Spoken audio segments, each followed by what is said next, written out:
Hi everyone, I'm Catherine. Today I'm going to show you how I take my illustrations and make them into pins. I've been making a lot of pins lately, ever since I had my Thorgi pin made into an enamel pin. I've kind of got the bug, but I didn't want to do big runs of my designs in enamel. Enamel can be very expensive. So I've been playing around a lot with making pins by laser cutting my birch and walnut wood.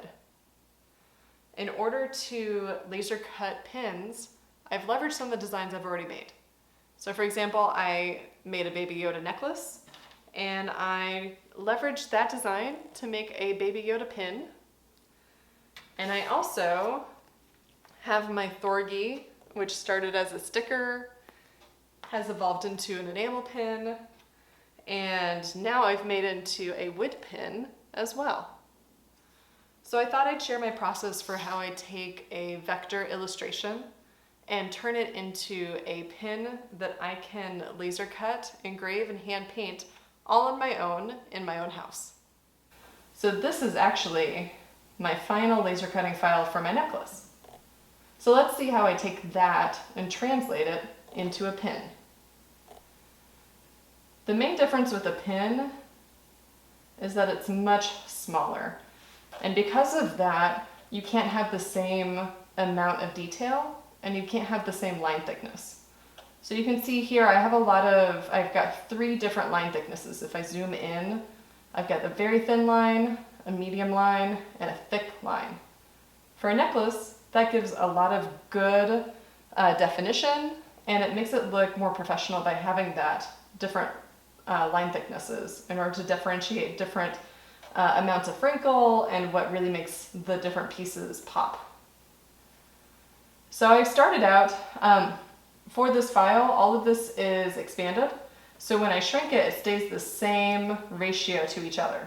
Whereas if these were still line thicknesses, it would shrink and the line thickness would stay the same, so it actually would get blown out of proportion. So when I shrink it down, those line thicknesses stay similar to each other. And you can see in my first pass, this is my first pass of a pin, I made that medium and thin the same thickness in order to bump up the thin because it was getting lost. I also maintained a little bit of scoring in order to differentiate where I was going to paint the little white ball for the eye. And when I laser cut this out and painted it, I painted the pupil and the little white dots. It looked okay, but it was a little bit muddy. So I had to update it a little bit.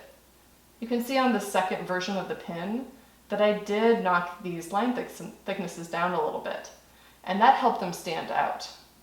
I also took out any of the scoring because I'm just going to do that by hand. And these pins are 1.75 inches wide, and that's a good size for a pin. I usually do my pins between 1.25 and 2 inches, so that's right there in the middle.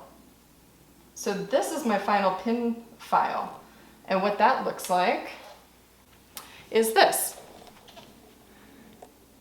So you can see I freehanded the little white dot on the eyes, and you can see some of the detail in the engraving. I also pre-painted this so I didn't have to do any fiddly painting, and they came out super cute. So cute, in fact, that when I was selling them on Etsy, I actually got a cease and desist from Disney, so I don't sell these anymore. I just have them for myself, and they bring me a lot of joy. So let's walk through one other example and show you how I actually make a drawing or illustration and take it from a flat image, such as my Thorgi drawing, into an engravable pin. So here's what this one looks like. Now I've hand painted this, so there are a lot of details on here, but I still had to figure out the right balance of engraving details so that I could laser engrave it and have it come out as clean as possible. For this example, I'm showing you 2 different corgis that I've created. One is a standard corgi the other is my Thorgi. This is my original illustration, and this illustration has both the black lines, it has color fills, it has a lot going on in it. So the first thing I want to do when I have an illustration like this is to delete out all of my colored pieces.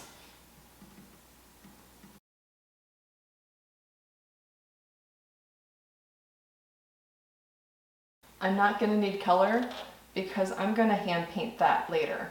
So what I really need are the lines that are going to engrave on my wood. So you'll notice there's still some individual pieces, and that's not helpful. So what I'm going to do now is highlight all of my elements, go to Pathfinder, and use the Unite option to make this into one solid shape. Now that's pretty awesome. That's ready to engrave. The other piece that you'll notice is that I do make some tweaks. So between this, which is my original drawing, and this, which is my engraving file, you'll notice that I've simplified some of the areas. So these little elements are bigger than they were over here. And I've gotten rid of some of the nitpicky details that will not show up once this is shrunk down. Right now this is 2.3 inches wide, and I'm going to divide that pretty much in half. So I need to simplify the details quite a bit. So now that I have an actual image, let me show you how I get my cut line.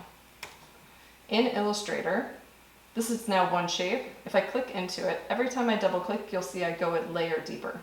So I'm going to keep clicking until I get to the compound path here and copy it. This is copying that outline, and when I Command F, which pastes in place, now I have the whole shape, but it's filled in. So you can switch it right here, or you can do Shift X, and now I have a nice outline. So what I do with that is I put the outline on the outside, and I make it really thick, usually about 5 points all the way out, and that gives me a good amount of framing. I can do more if I feel like it. And what you're going to do with this, go to our Object, Expand Appearance, and that makes it into a shape instead of a line. I'm going to delete that outer shape. I've got another giant black blob now, but when I flip it, look at that. I've got a really clean, perfectly shaped outline for my pin.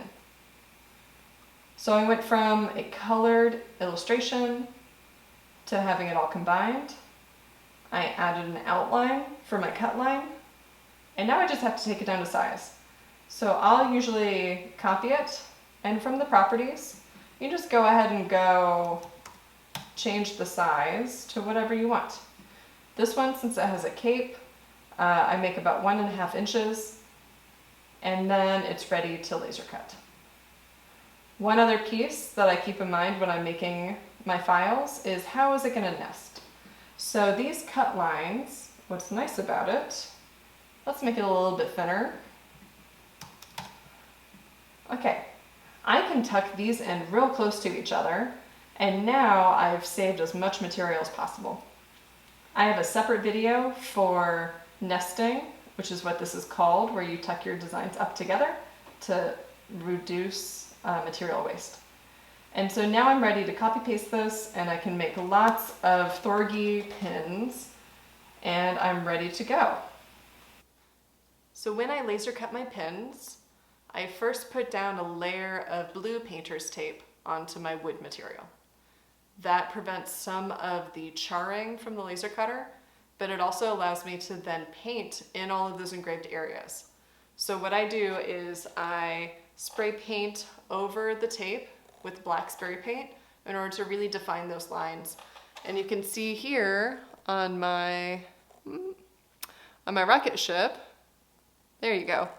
You can see that the laser cutter's engraved out all of those teeny tiny details, and I've spray painted it so I don't have to paint it with a paintbrush, which is a pain in the butt. After I take the tape off, I can see all of that nice fine line work in black, and then I can hand paint all of the other areas to their final colors. And it looks really nice. So this is not painted yet. So for my Thorgi, that looks like this. You can see I've hand painted in between all of those black lines. And once I'm done painting, I let it dry completely. I seal it with a varnish, and then I glue on my pin backing hardware.